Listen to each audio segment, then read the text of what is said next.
सरदार सरोवर बांध के निर्माण के कारण से विस्थापित हुए परिवारों के कुछ प्रतिनिधियों ने माननीय सर्वोच्च न्यायालय में एक रिट याचिका दायर की थी।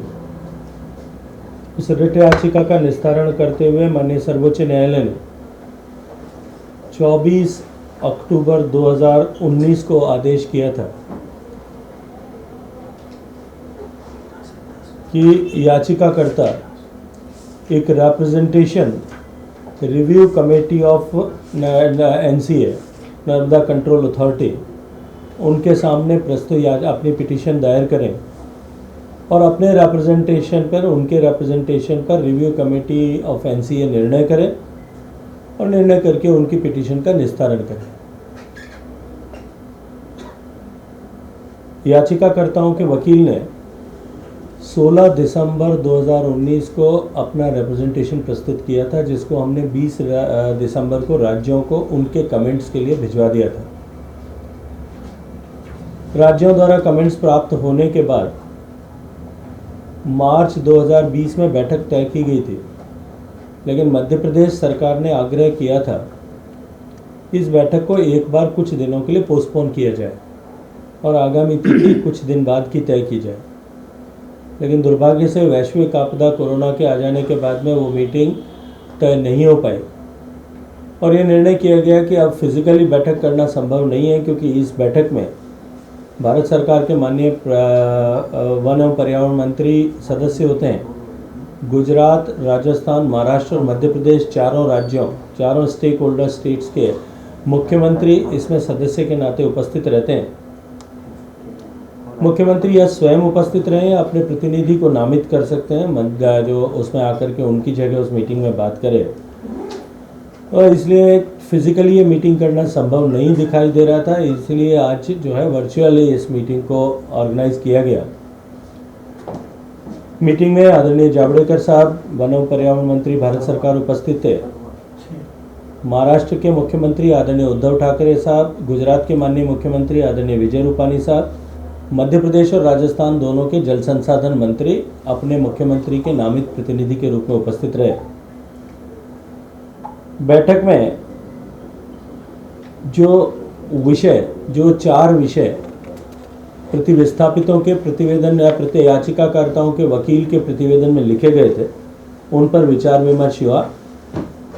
चारों विषय जो है, एक 2017 में जो माननीय सर्वोच्च न्यायालय का गाइडलाइन था कि इसे पूरा भरा जाना चाहिए, इस लेवल तक इसको भरा जा सकता है, उसकी पालना की गई है कि नहीं। दूसरा विषय था कि इसका एक्सेलरेटेड फिलिंग आपने किया है, उसके कारण से कोई इम्पैक्ट यदि हुआ है तो क्या हुआ है। तीसरा ये था कि जो है इसके बैकवाटर्स पूरा भरे जाने के कारण से पीछे जो पानी गया है उसने यदि कोई इम्पैक्ट किया है, या जो असेसमेंट किया था कि पहले निर्माण के समय पे जो अनुमान किया गया था उससे कहीं ज़्यादा जगह में पानी जाकर के नुकसान हुआ है या नहीं। और चौथा विषय था कि ये सारे विषय सेटल हो जाने तक इसको पूरा नहीं भरा जाना चाहिए। इन चारों विषयों पर व्यापक विचार विमर्श हुआ और एक रिजोल्यूशन जो है इन चारों विषयों को लेकर के पारित किया गया, जिसको हम माननीय सर्वोच्च न्यायालय को और उनके वकील को सूचित कर देंगे। Thank you. सर, नर्मदा जो कमांड एरिया उसकी जो रेंज बढ़ाने को लेकर लगातार मांग होती रही, उसको लेकर कोई चर्चा हुई? तो क्योंकि मुझे लगता है कि रेंज बढ़ाने को लेकर के किसी तरह की मांग जो है वो बाकी नहीं है। नर्मदा कमांड एरिया में बहुत सारे डैम्स हैं। मध्य प्रदेश में बड़े बांध हैं, इंदिरा सागर बांध जो देश का सबसे बड़ा बांध है, वहाँ से लेकर के और सरदार सरोवर के नीचे गरुड़ेश्वर तक बहुत सारे स्ट्रक्चर्स बने हुए हैं। सभी राज्यों ने अपने अपने हिसाब से अपने उपलब्ध जल, अपने हिस्से के जल के हिसाब से अपने कमांड एरिया डेवलप किए हैं।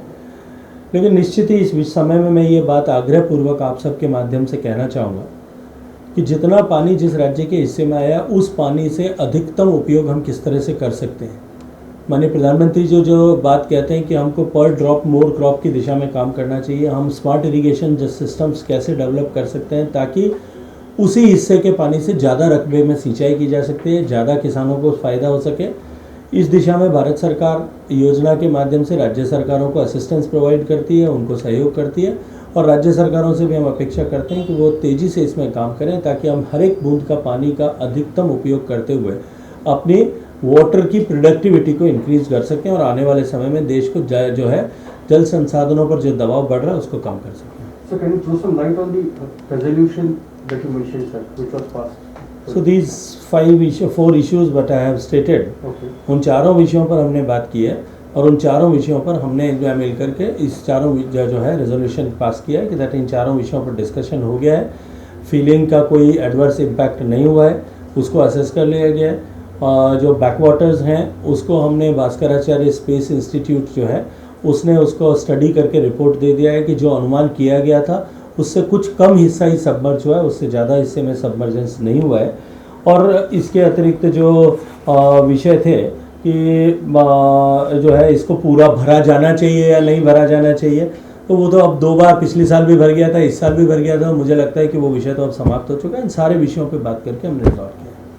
सर, वो गुजरात में जो समुद्र में पानी जा रहा था उस पर आप लोग काम कर रहे थे कि वो पानी रोका जाए, तो उस पर कहाँ तक क्या डेवलपमेंट? ये समुद्र में पानी जा रहा है, इसको सबको सर्वदूर सर्वथा रोका जाए ये संभव नहीं होता है.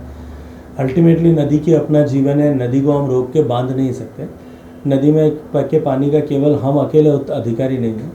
नदी की सारी इकोलॉजी, सारा इकोसिस्टम, उसमें रहने वाला जीव जंतु सब उसका अधिकारी है. इसलिए नदियों में प्रभाव होना ही चाहिए, नदियों का पानी जाना ही चाहिए. हम अपने अधिकतम उपयोग पानी का कैसे कर सकें और साथ में नदी का जीवन किस तरह से बचा रखें, इससे बचा रहे, इसके ऊपर हमको सामंजस्य बना के हमेशा ही चलना पड़ेगा. Thank you. कृषि में पानी का जो उपयोग होता है उस पर आप अक्सर बोलते भी रहते हैं पानी का ज़्यादा दोहन हो रहा है, उसका सीमित उपयोग और अच्छे उत्पादन हो प्रधानमंत्री का भी फोकस है, तो उस पर कोई नया विजन प्लान?